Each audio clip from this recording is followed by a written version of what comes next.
Anne of Green Gables. Chapter Anne's History.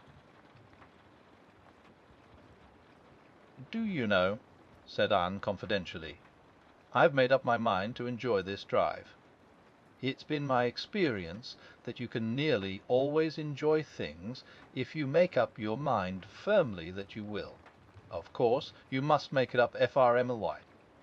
I am not going to think about going back to the asylum while we're having our drive. I'm just going to think about the drive. Oh, look, there's one little early wild rose out. Isn't it lovely? Don't you think it must be glad to be a rose? Wouldn't it be nice if roses could talk? I'm sure they could tell us such lovely things. And isn't pink the most bewitching colour in the world? I love it, but I can't wear it. Red-headed people can't wear pink, not even in imagination. Did you ever know of anybody whose hair was red when she was young, but got to be another colour when she grew up?" "No, I don't know as I ever did," said Marilla mercilessly. "And I shouldn't think it likely to happen in your case either." Anne sighed. "Well, that is another hope gone. My life is a perfect graveyard of buried hopes.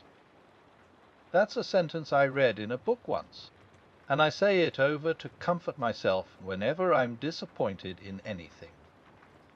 "I don't see where the comforting comes in myself," said Marilla. "Why, because it sounds so nice and romantic, just as if I were a heroine in a book, you know. I am so fond of romantic things, and a graveyard full of buried hopes is about as romantic a thing as one can imagine, isn't it? I'm rather glad I have one. Are we going across the Lake of Shining Waters today?" "We're not going over Barry's Pond, if that's what you mean by your Lake of Shining Waters. We're going by the Shore Road." "Shore Road sounds nice," said Anne dreamily. "Is it as nice as it sounds?" Just when you said Shore Road, I saw it in a picture in my mind as quick as that. And White Sands is a pretty name, too, but I don't like it as well as Avonlea. Avonlea is a lovely name. It just sounds like music. How far is it to White Sands?" "It's 5 miles, and as you're evidently bent on talking, you might as well talk to some purpose by telling me what you know about yourself." "Oh, what I claim about myself isn't really worth telling," said Anne eagerly. "If you'll only let me tell you what I imagine about myself, you'll think it ever so much more interesting." "No, I don't want any of your imaginings. Just you stick to bald facts. Begin at the beginning. Where were you born, and how old are you?"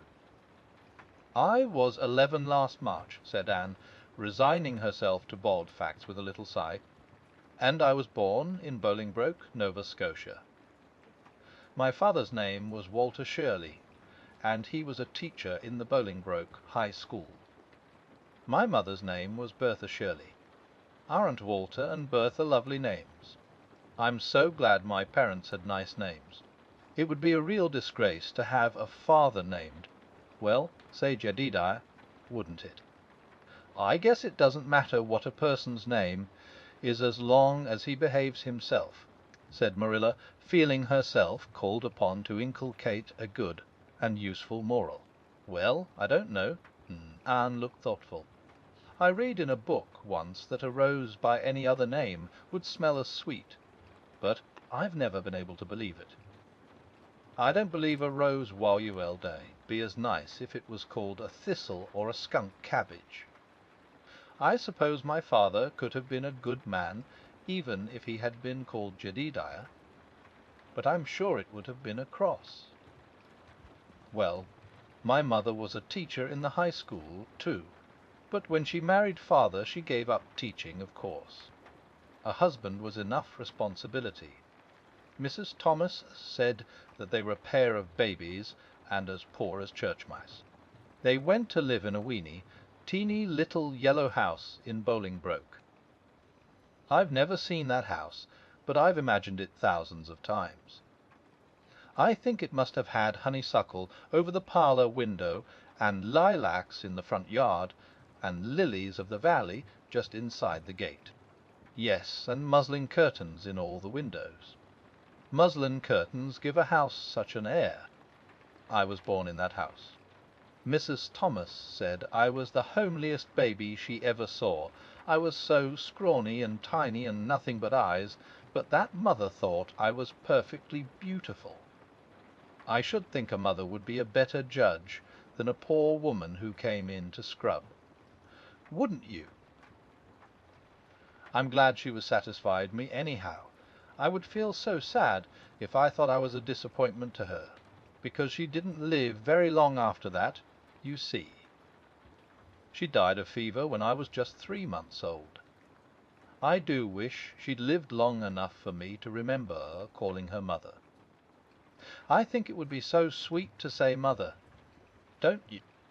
And father died 4 days afterwards from fever too. That left me an orphan, and folks were at their wits' end, so Mrs. Thomas said, what to do with me. You see, nobody wanted me even then. It seems to be my fate. Father and mother had both come from places far away, and it was well known hadn't any relatives living. Finally Mrs. Thomas said she'd take me, though she was poor and had a drunken husband. She brought me up by hand. Do you know if there is anything in being brought up by hand that ought to make people who are brought up that way better than other people? Because whenever I was naughty, Mrs. Thomas would ask me how I could be such a bad girl when she had brought me up by hand. Reproachful like.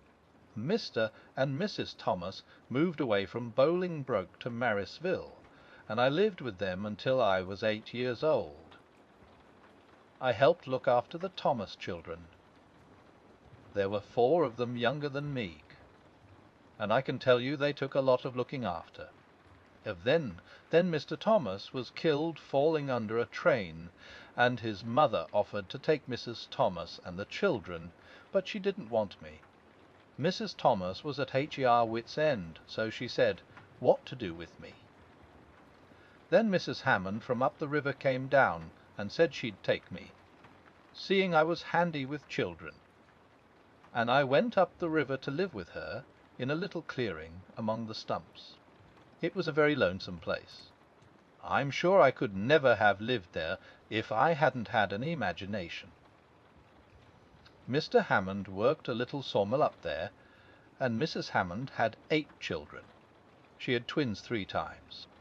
I like babies in moderation, but twins 3 times in succession is to-much. I told Mrs. Hammond so firmly when the last pair came. I used to get so dreadfully tired carrying them about. I lived upriver with Mrs. Hammond over 2 years, and then Mr. Hammond died, and Mrs. Hammond broke up housekeeping. All of them. She divided her children among her relatives and went to the States. I had to go to the asylum at Hopeton, because nobody would take me. They didn't want me at the asylum either.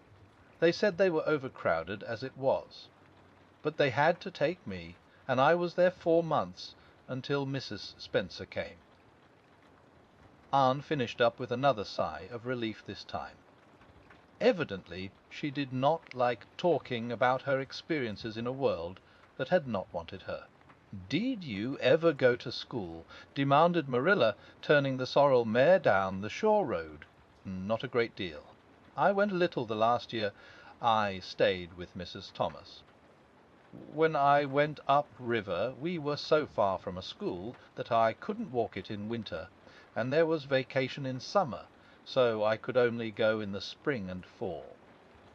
But of course I went while I was at the asylum. I can read pretty well, and I know ever so many pieces of poetry off by heart.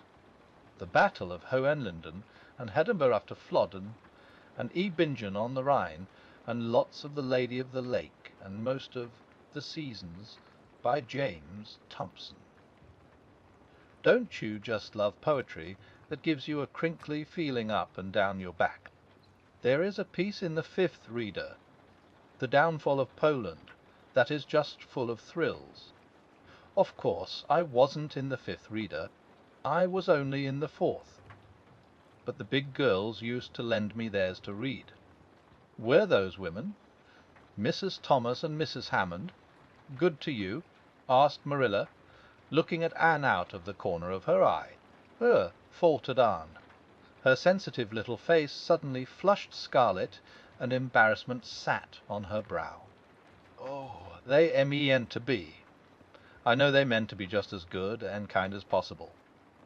And when people mean to be good to you, you don't mind very much when they're not quite. Always. They had a good deal to worry them, you know. It's very trying to have a drunken husband, you see. And it must be very trying to have twins 3 times in succession, don't you think? But I feel sure they meant to be good to me." Marilla asked no more questions. Anne gave herself up to a silent rapture over the shore road, and Marilla guided the sorrel abstractedly while she pondered deeply. Pity was suddenly stirring in her heart for the child. What a starved, unloved life she had had, a life of drudgery and poverty and neglect. For Marilla was shrewd enough to read between the lines of Anne's history and divine the truth. No wonder she had been so delighted at the prospect of a real home. It was a pity she had to be sent back. What if she, Marilla, should indulge Matthew's unaccountable whim and let her stay? He was set on it, and the child seemed a nice, teachable little thing. She's got too much to say, thought Marilla, but she might be trained out of that. And there's nothing rude or slangy in what she does say. She's ladylike. It's likely her people were nice folks. The shore road was woodsy and wild and lonesome. On the right hand, scrub firs, their spirits, quite unbroken by long years of tussle with the Gulf winds, grew thickly. On the left were the steep red sandstone cliffs, so near the track in places that a mare of less steadiness than the sorrel might have tried the nerves of the people behind her. Down at the base of the cliffs were heaps of surf-worn rocks, or little sandy coves inlaid with pebbles as with ocean jewels. Beyond lay the sea, shimmering and blue, and over it soared the gulls, their pinions flashing silvery in the sunlight. "Isn't the sea wonderful?" said Anne, rosing from a long, wide-eyed silence. "Once, when I lived in Marysville, Mr. Thomas hired an express wagon and took us all to spend the day at the shore 10 miles away. I enjoyed every moment of that day, even if I had to look after the children all the time. I lived it over in happy dreams for years. But this shore is nicer than the Marysville shore. Aren't those gulls splendid? Would you like to be a gull? I think I would. That is, if I couldn't be a human girl. Don't you think it would be nice to wake up at sunrise and swoop down over the water and away out over that lovely blue all day, and then at night to fly back to one's nest? Oh, I can just imagine myself doing it. What big house is that just ahead, please?" "That's the White Sands Hotel. Mr. Kirk runs it, but the season hasn't begun yet. There are heaps of Americans come there for the summer. They think this shore is just about right. I was afraid it might be Mrs. Spencer's place," said Anne mournfully. "I don't want to get there. Somehow it will seem like the end of everything.